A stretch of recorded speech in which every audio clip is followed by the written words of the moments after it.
የ2 ሚሊዮን ብር ቅናሹ ሊጠናቀቅ 5 ቀናት ብቻ ቀሩት። እድለኛ ከሆኑ ቤት ሲገዙ ሱቅ በነፃ ይወስዳሉ። ዘመን ተሻጋሪ ቤቶች በካሬ ከ69 ብር እስከ 89 ብር እንደ ጉድ እየተቸበቸቡ ነው። ቅድመ ክፍያ 10% ሲሆን 50% የባንክ ብድርም ተመቻችቷል። ከባለ 1 መኝታ እስከ ባለ 3 መኝታ ክፍል እንዲሁም ሱቆችን የተለያየ የካሬ አማራጭን ጨምሮ አቅሞን ባማከለ መልኩ ተዘጋጅቶሎታል። ከዝቅተኛ ፍሎር እስከ ከፍተኛ ፍሎር ለሽያጭ ተለቋል። ቦታው በአፍሪካ ህብረት አጠገብ በመሃል ቡልጋሪያና እንግሊዝ ኤምባሲ መሆኑ ይበልጥ ተመራጭ ያደርገዋል። ስለ ቤቶ ዲዛይን እንዳያስቡ ስካይላይት ሆቴልን በሰሩ የአርኪቴክት እጆች ለእርሶና ለልጆቹ ምቾትን በሚሰጥ ዘመን ተሻጋሪ አፓርትመንት እየተገነባ ነው። በመሃል መክፈል ቢያቅቶ ቤቶን አትርፈው መሸጥ መለወጥ ይችላሉ። የከርሰ ምድር ውሃ ጄኔሬተር፣ ባካፕ ባትሪ ያላቸው ሊፍቶች፣ የመኪና ፓርኪንግ ከተለያየ ሁሉን አቀፍ የጋራ መገልገያዎች ጋር በበቂ ሁኔታ ተዘጋጅቷል። ልብ ይበሉ፣ ከ5 ቀን በኋላ የሚመጡ ደንበኞች በቅናሽ አናስተናግድም። ያሉን ቦታዎች ውስን ስለሆኑ ቀድመው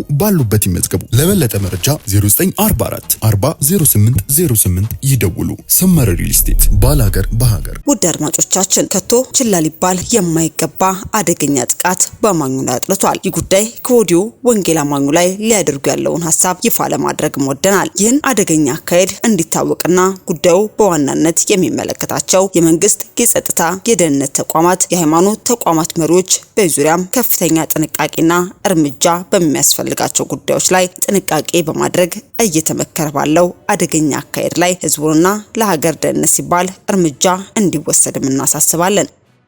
የወንጌል አማኞች በሙሉ ነቅታችሁም ራሳችሁና ቤተክርስቲያንን ጠብቁ። ሊመጣ ያለው ከባድ ነውና ተዘጋጁ። ጉዳዩን እኛም በዝርዝር ዘገባችን የምናደርሳችሁናል።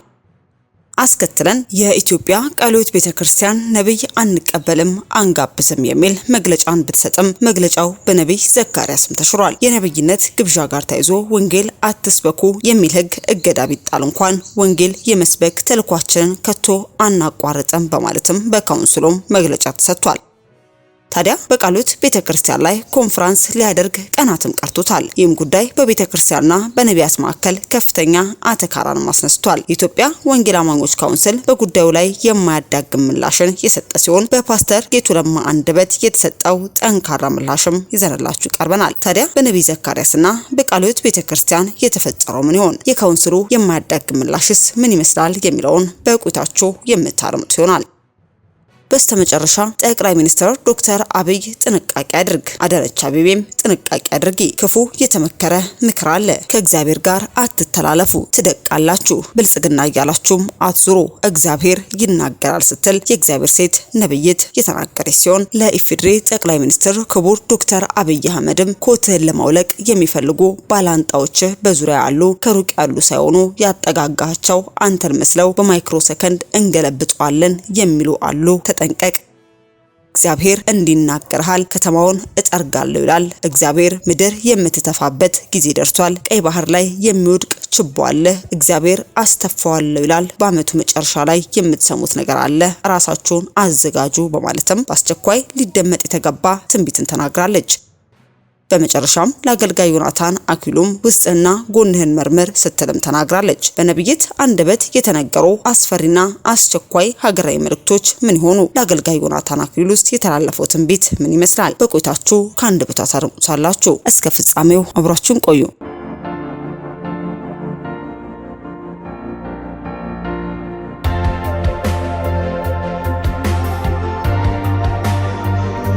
ወደ ዝርዝር መረጃችን ከማለፋችን አስቀድመን የደረሰንን መረጃ ለናደርሳችሁ ወደድን።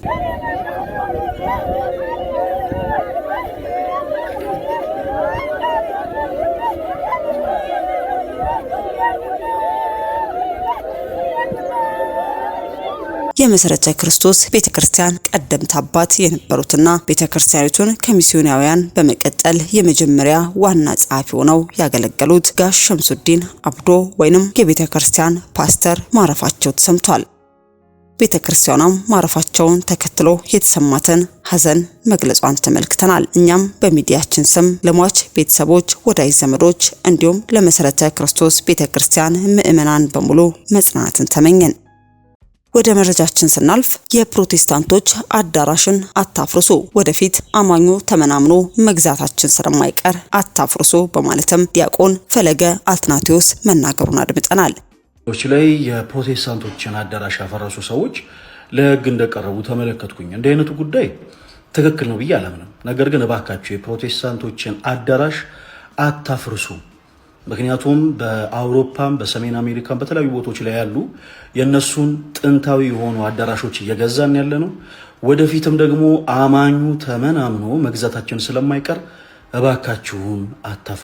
ቤተክርስቲያን መቃጠል የለበትም። 1 እና 2 ብር ለቅመን አይደል መስጊድ ምንገነባው። ስለዚህ ገብርኤል መስጊድ ይሆናል ኢንሻአላህ በማለትም የሙስሊም ኡስታዝም ተናግሯል። ከኦርቶዶክስ ፈለገ አትናቴዎስ እንዲህም አለ። የተለያዩ ሚዲያዎች ላይ የፕሮቴስታንት አዳራሽ ያፈረሱ ሰዎች ለህግ እንደቀረቡ ሰምቻለሁ። እንደ አይነቱ ጉዳይ ትክክል ነው ብዬ አላምንም። የፕሮቴስታንቶች አዳራሾችን አታፍርሱ። ምክንያቱም በተለያዩ ቦታዎች የነሱ ጥንታዊ ሆኖ አዳራሾች እየገዛን ያለ ነው።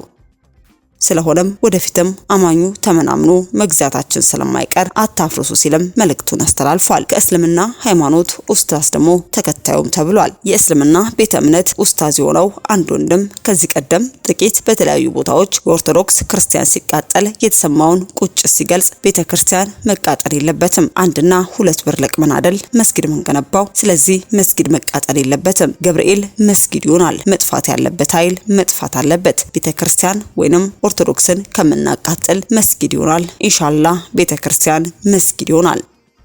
ስለዚህ ሰከን ብለን ወደ ጦርነት ነው መግባት ያለብን፣ ድሉ የኛ ነው ሲሉም የእስልምና ሃይማኖት ተከታዮችን ሰብስቦ በአደባባይ መግለጹና በህዝቡ በጭብጨባ ከስምምነት መደረሱም ይታወቃል። ታዲያ የዚህም ራሱን ፈለገ አትናቴዎስ ብሎ የሚጠራው ግለሰብ እያረመደ ያለው ሐሳብም እንዲሁ በተመሳሳይ ወንጌል አማኙ ላይ ሊያደርጉ የተሰናዱትን እቅድ ከወዲሁ ይፋ እያደረገ የሚገኝ በመሆኑ መላው አማኝ ይህን አደገኛ አካሄድ እንዲያውቅና ጉዳዩን በዋናነት የሚመለከታቸው የመንግስት የጸጥታና የደህንነት ተቋማት፣ የሃይማኖት ተቋማት መሪዎች በዙሪያም ከፍተኛ ጥንቃቄና እርምጃ በሚያስፈልጋቸው ጉዳዮች ላይም ከመንግስት ጋር ተቀራርቦ በመመካከር እየተመከረ ባለው አደገኛ አካሄድ ላይ ለህዝብ ሰላምና ለሀገር ደህንነት ሲባል ጊዜ ሳይሰጥ ከወዲሁ አስፈላጊ ጥንቃቄ እንዲደረግ መልእክትን ለማስተላለፍ ወደድን። ወደ ሌላኛው መረጃችን ስናልፍ ሰላም ለእናንተ ይሁን። የእግዚአብሔር ጸጋና ሰላም ይብዛላችሁ። በሳውዝ አፍሪካ የምትገኙ የግሎሪ ኦፍ ጋድ ቲቪ ተመልካቾች አንድ አስደሳች ማስታወቂያ በእናንተ ፊት ይዤ ቀርብ ያለው እግዚአብሔር ቢፈቅድና ብንኖር የፊታችን ጁን 18 እስከ 21 ድረስ ታላቅ የሆነ ኮንፈረንስ በጆሃንስበርግ ከተማ ተዘጋጅቷል። ቃልዮት ቤተክርስቲያን ነቢ ጋብዛለች። በክለንተንበርግ ቃልዮት ቤተክርስቲያን ሳውዝ አፍሪካ ከፊታችን ጁን 26 እስከ 25 ማለትም አርብና ቅዳሜ እሁድ ልዩ መንፈሳዊ ኮንፈረንስም አዘጋጅታለች። በዚህ ኮንፈረንስ አገልጋይ ነብይ ዘካርያስ ወንድሞም ከኢትዮጵያ እንዲያገለግልም ጋብዘዋለች። ከዚሁ በተያያዘ ቤተክርስቲያን በቅርቡ ባወጣችው መግለጫ የትኛውም ሐዋርያና ነብይ ተብሎ ያለ የተሾመ አገልጋዮችን እንደማትቀበልም በመድረኳ እንደማስጋብዝም እንደማታስተናግድ እንዲሁም ማንም ደግሞ ነብይና ሐዋርያ ብላ እንደማትሾም መመሪያ ማውጣቷን መግለጿ ይታወቃል። ግን ተላልፈው በሚገኙ የቤተክርስቲያኑ የአጥቢያ መሪዎች ላይም ተላልፈው ከተገኙ ከመሪነት ኃላፊነት ማንሳት ጨምሮ እርምጃ እንደምታደርግ ጭምር ማስጠንቀቂያም አድርጋ እንደነበር የሚታወቅ ነው። ከወራቶች በፊት አገልጋይ ነብይ እዩ ጩፋ በዚያው ደቡብ አፍሪካ ኢስትላንድ ቃልዮት ቤተክርስቲያን ለአገልግሎት ቀጠሮ ተይዞ ይገኝበታል የተባለው ኮንፈረንስም ከኔ እውቅና ውጪ ነው ስትል እንዲሰረዝም ተቃውሞ አንስታ እንደነበር የሚታወስ ነው። በመሆኑም ቃልዮት በቅርቡ ካወጣቸው ከቤተክርስቲያኒቱ መመሪያ በሚጣረስ ሁኔታ አንዱን ጥሎ ሌላውን አንጠልጥሎ በሚል ጠንከር ያለ ትችትና ወቀሳም እየቀረበባት ይገኛል። ከዚህ ጋር በተያያዘ በኢትዮጵያ ቃልዮት ቤተክርስቲያን በኩል የሚሰጥ ማብራሪያ ምላሽ ካለም ተከታትለን ወደ እናንተ የምናደርስ ይሆናል። በሌላ በኩልም ፓስተር ዶክተር ጌትነት ለማም ወንጌል አትስበኩ የሚል የህግ እገዳ ቢጣል እንኳን ወንጌል የመስበክ ተልኳችንን ከቶ አናቋርጥም በማለትም መግለጫን ማስተላልፈዋል። ወንጌል ለመስበክ የሚሰማራ ማንኛውም አካል ልዩ ፍቃድ አያስፈልገውም። ይሁን እንጂ ሊያጋጥሙት የሚችሉ ተግዳሮቶችና አደጋዎችን በሙሉ አስቀድሞ በመገምገም በዝግጁነት መንፈስ መንቀሳቀስ ይኖርበታል። በአንጻሩ ህግን በመጣስና ባልተፈቀዱ ቦታዎች ላይ ወንጌልን በመስበክ ለውከትና ለግጭት ምንጭ መሆንም አይገባም። ምክንያቱም የወንጌል መሰረታዊ ዓላማና መልእክት ሰላም ብቻ ነው። አትስበኩ የሚል የህግ እገዳ ቢጣል እንኳን ወንጌል የመስበክ ተልኳችንን ከቶ አናቋርጥም። ወንጌል የማትሰብክ ቤተክርስቲያን የሚል ስም ሊኖራትም አይችልም። ፓስተር ዶክተር ጌትነት ለማ የኢትዮጵያ ወንጌል አማኞች አብያተ ክርስቲያናት ካውንስል ጠቅላይ ጻፊም እንዲህ በማለትም መልእክታቸውን ማስተላለፋቸውን ተመልክተን እኛም ወደ እናንተ አደረስን። በስተመጨረሻ ወደ ያዝንላችሁ መረጃችን ስናልፍ በነብይት ሙሉነሽ ነጌሮ አንደበት ጌታ እግዚአብሔር ለሀገራችን አልፎ ተርፎም ለጠቅላይ ሚኒስትርና ለአዳነች አቤቤ እንዲሁም ለአገልጋይ ዮናታን አክሊሉ ተናግሯል። ጌታ በባሪያው ሙሉነሽ ነጌሮ አንደበትም ዶክተር አብይ ጥንቃቄ አድርግ፣ እህቴ አዳነች አቤቤ ጥንቃቄ አድርጊ፣ እግዚአብሔር እናንተም መስለው በውስጣችሁ የተስማሙ መስለው የተቀመጡትን እንገለብጣለን ያሉ ክፉ የመከሩ አሉ፣ ተዘጋጁ፣ ተጠንቀቁ ይላል። የፓርቲ አባላትም ስሙ፣ ከእግዚአብሔር ጋር አትተላለፉ፣ ጊዜያችሁን ጠብቁ፣ እንቢ ካላችሁ ትደቃላችሁ፣ ትጎዳላችሁ፣ እግዚአብሔር መርጫለሁ ብሏል። እናንተ ስሙ፣ ብልጽግና እያላችሁ ምንም ብትዞሩ የሚቀየር ነገር የለም። ሰማይ የወደደውን መርጧል። እግዚአብሔር ዋና ከተማዋን ይጠርጋል፣ ያጸዳል፣ የሚዋረድም በአደባባይ ይዋረዳል። በአመቱ መጨረሻ አዲስ ነገርን ትሰማላችሁ። ራሳችሁን አዘጋጁ። ተውሶ የሄደ በጥቅማ ጥቅም የሄደ ነገር ይመለሳል። ወደቡ በቅርብ ቀን ይመለሳል። የኢትዮጵያ ትንሳኤም ይፈጥናል። ራሳችሁን አዘጋጁ በማለት የተናገረ ሲሆን በመልእክቷ አክላም ለኢፌዴሪ ጠቅላይ ሚኒስትር ክቡር ዶክተር አብይ አህመድም በአስቸኳይ ሊያደምጠው የተገባ ሀገር ከመውደቋ የጠላት ሀሳብ ከመሆኑ በፊትም ሊተገብረው የሚገባ ትንቢትን የተናገረ ሲሆን የትንቢት ምንድነው? ለአገልጋዩ ዮናታን አክሊሉ የተላለፈው መልእክት ምን ይሆን የሚሉትንም ከአንደበቷ እንድታረምጡስ ጋበዝን። ዶክተር አብይ እንድም እንዳል ደግሜ የምናገረው ጥንቃቄ አርግ፣ እህታችን አዳነች አቤቤ ጥንቃቄ አርጉ። እግዚአብሔር እናንተ መስሎ በውስጣችሁ ላይ የተስማሙ መስሎ ክፉ ሰዎች አሉ። ልክ ሲደርስ እንገለብጣለን ያሉት ክፉ የተመከሩት እጆች እግዚአብሔር ይገለብጣቸዋል። ፓርቲዎች ወንድሞቼ፣ ማንም የኬፋ ያጵሎስ ወንድሞቻችን ናቸው። ጊዜያችሁን ጠብቁ፣ አትሻሙ፣ ከእግዚአብሔር ጋር አትተላለፉ። ትደቃላችሁ፣ ትጎዳላችሁ። እግዚአብሔር አለ መርጫለሁ፣ ተሻግሯል፣ አልፏል። ምንም ብልጽግና እያላችሁ የተባለ በአደባባይ በምን መዞርና ማስማማት የለም። ሰማይ መርጧችኋል፣ ተሻግራችኋል በያለኝ የሰራዊት ቅዱስ እግዚአብሔር። ሃሌሉያ። እግዚአብሔር እንዲህ አለኝ። ስለዚህ ይህን ነገስትን ሁለተኛ ነገስትን ከ6 ከ1 ምዕራፍ እስከ መጨረሻ ድረስ ያለውን ነው የምታነቡት። እስከ መጨረሻ ድረስ እስከ 33 ያለውን ታነባላችሁ። ኢየሱስ ጌታ ነው። ሃሌሉያ። ስለ ሳውዝ አፍሪካ ቅድም ያስተላለፍኩትን መልእክት ቅድም የተላለፈውን መልእክት እግዚአብሔር መንፈስ የሚለኝን ነግራቸዋለሁ። ነብይ አለ መጽሐፍ ቅዱስ ሲናገር እኔንም ስሙ ነቢያቶችንም ስሙ ይላል። ስለዚህ ነብይ የለም የምትሉት አባቶች፣ ደፋር ወገኖቼ፣ አንተ ጋር መንፈስ ቅዱስ ስላልመጣ ሌላው እንደዚህ የሆነ አይደለም። ከኢየሱስ ጋር ከራሱ ጋር እየተጣላችሁ ነው ኖቼ። የተደበቀውን የተሰወረውን የምድሬን ሀብት፣ የምድሬን በረከት፣ የመንግስቴን በረከት፣ የትውልዴን በረከት፣ የኢትዮጵያን በረከት ታውሶ የሄደ ባይር፣ ታውሶ የሄደ ኤርትራ ባይር፣ ታውሶ የነበረ የኢትዮጵያ ማዕድን እግዚአብሔር ማንንም ሳይጠይቅ ሰተታርጎ ተናጥቆ ሊመልስ ይሄን ወስኗል። ታውሶ ነው አለኝ። መሳሩን ሊቆርጥ ሄደ ያ የነቢያት ልጅ ታውሶ ነው፣ የለውም ነበር። ታውሶ ያመጣ ወደቀ። ለመብቴ ላለው መላላለው ለእግዚአብሔር ሰው አመለከተ። እንጨት ቆርጦ ጣለ። እንጨት ብረቱን አሳፋል። አንሳፎ አመጣ ውሰድ አለ። መሳሩ በእንጨት ተንሳፎ ወጣ። የኢትዮጵያን በረከት፣ የምድሬ በረከት ተንሳፎ አሁን ምድር የሚተፋበት ዘመን አሁን ነው። እግዚአብሔር አስተፋለሁ አለ። አሁን ይወጣል አለ። የሄደ ታውሶ ነው እንጂ ተሽጦ ወይም ይገባል ተብሎ አይደለም። ታውሶ ሄደ ነው። በትውውቅና በጥቅማ ጥቅም በትውውቅ እንጠቅማለን በማለት በችልተኝነት ለቀጣይ ትውልድ ባለማሰብ የታሳወሰ ነውና ይመልሳለሁ።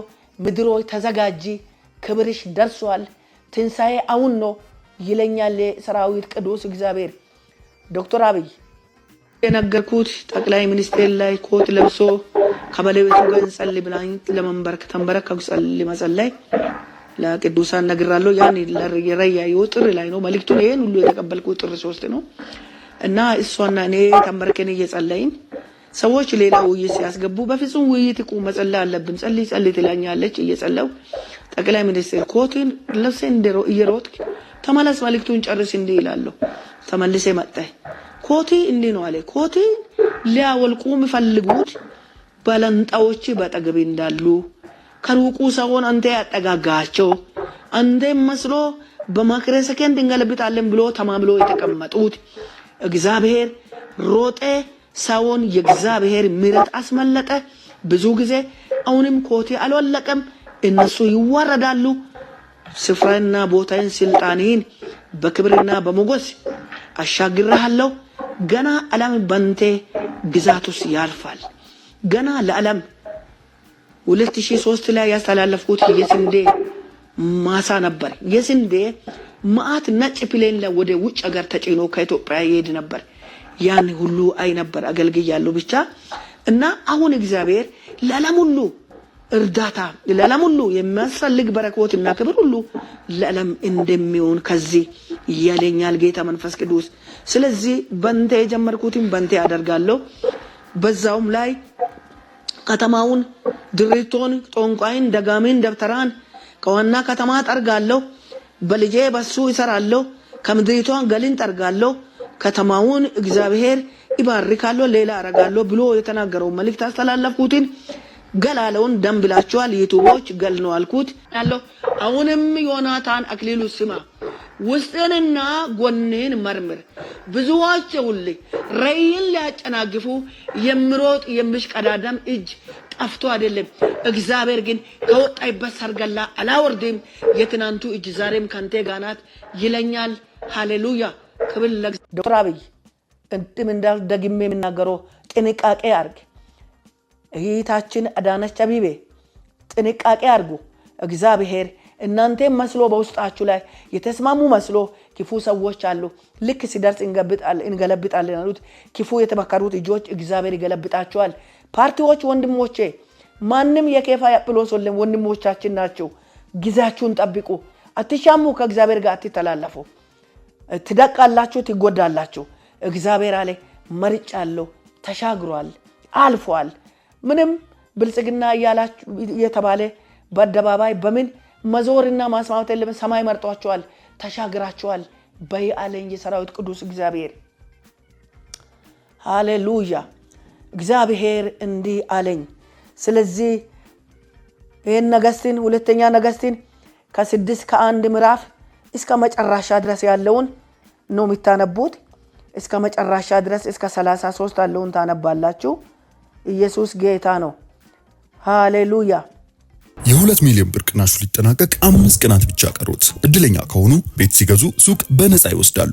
ዘመን ተሻጋሪ ቤቶች በካሬ ከ69000 ብር እስከ 89000 ብር እንደ ጉድ እየተቸበቸቡ ነው። ቅድመ ክፍያ 10% ሲሆን 50% የባንክ ብድርም ተመቻችቷል። ከባለ 1 መኝታ እስከ ባለ 3 መኝታ ክፍል እንዲሁም ሱቆችን የተለያየ የካሬ አማራጭን ጨምሮ አቅሞን ባማከለ መልኩ ተዘጋጅቶሉታል። ከዝቅተኛ ፍሎር እስከ ከፍተኛ ፍሎር ለሽያጭ ተለቋል። ቦታው በአፍሪካ ህብረት አጠገብ በመሃል ቡልጋሪያና እንግሊዝ ኤምባሲ መሆኑ ይበልጥ ተመራጭ ያደርገዋል። ስለ ቤቶ ዲዛይን እንዳያስቡ ስካይላይት ሆቴልን በሰሩ የአርኪቴክት እጆች ለርሶና ለልጆቹ ምቾትን በሚሰጥ ዘመን ተሻጋሪ አፓርትመንት እየተገነባ ነው። በመሃል መክፈል ቢያቅቶ ቤቶን አትርፈው መሸጥ መለወጥ ይችላሉ። የከርሰ ምድር ውሃ፣ ጄኔሬተር፣ ባካፕ ባትሪ ያላቸው ሊፍቶች፣ የመኪና ፓርኪንግ ከተለያየ ሁሉን አቀፍ የጋራ መገልገያዎች ጋር በበቂ ሁኔታ ተዘጋጅቷል። ልብ ይበሉ፣ ከ5 ቀን በኋላ የሚመጡ ደንበኞች በቅናሽ አናስተናግድም። ያሉን ቦታዎች ውስን ስለሆኑ ቀድመው ባሉበት ይመዝገቡ። ለበለጠ መረጃ 0944 400808 ይደውሉ። ሰመረ ሪል ስቴት ባላገር በሀገር። ውድ የሻሎም ቲዩብ አድማጮቻችን ለሰዓቱ ያዝንላችሁ መረጃ ያደምጣችሁት ነበር። በሌላ አዳዲስ መረጃ እስከምንገናኝ መልካም ቆይታ